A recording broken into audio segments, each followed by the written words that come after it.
Human beings absolutely follow through on who they believe they are. If you said to me, well, I'm really gonna work hard to stop smoking, but I've been a smoker my whole life and I am a smoker. I know your days are numbered. You're gonna be back smoking cigarettes again because we all act consistent with who we believe we are. I tell people the strongest force in the whole human personality is this need to stay consistent with how we define ourselves. If you define yourself as somebody who is really conservative, you're not gonna be crazy and act nuts unless you're really drunk or something, and then you could say it's the alcohol, when it's really just you finally getting permission to be yourself. The alcohol is your excuse. If you're a really crazy person, you act crazy, outrageous, playful. You don't act conservative because it's not who you are. Very often people say, well, I can't do that. I'm not that kind of person. And I always say to people, really, when did you define yourself? I mean, really, how many years ago did you come up with what you could and couldn't do in your life? How many years ago?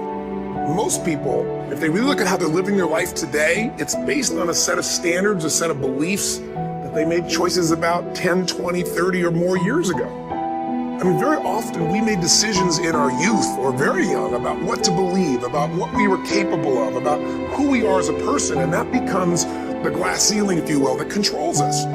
There's a corny metaphor, but it's true. I remember one time I was with my family at the circus and there was a person there and they had this big giant elephant, and you look at this elephant and they take this little rope, put it around the elephant's neck, and they drive this stake into the ground.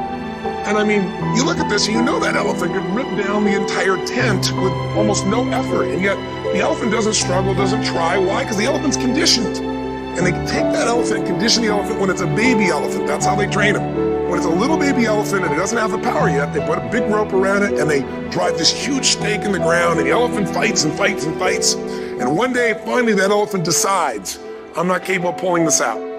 And once that becomes the definition of an identity of anyone, an elephant in this case, they don't even try anymore. It's just who I am, that's how it is, that's just the way it is in my life. I'd like to ask you to take a look at any place you've got a limitation and ask yourself, when did I decide to accept that limitation?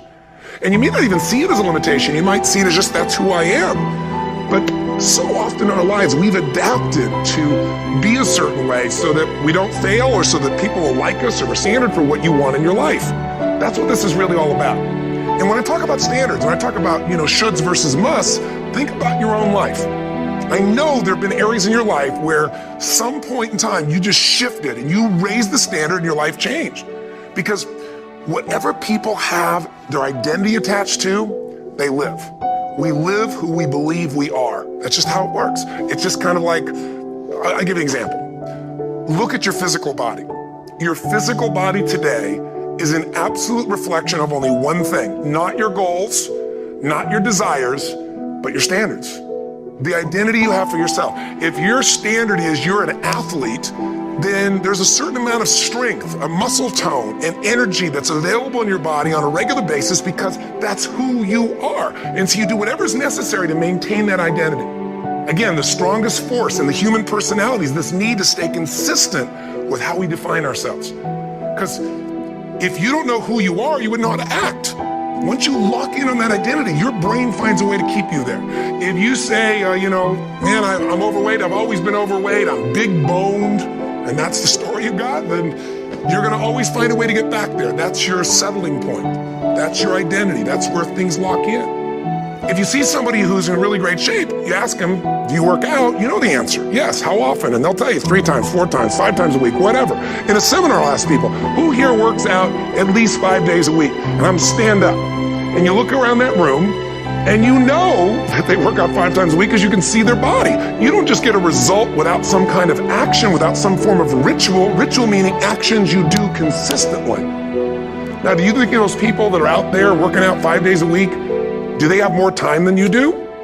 Or I have, or anybody else? Of course not. Is their life less busy? Of course not. It's just a must for them. They must work out that way, and they've made that turn and their life changed. So I'm not saying you have to work out 5 days a week.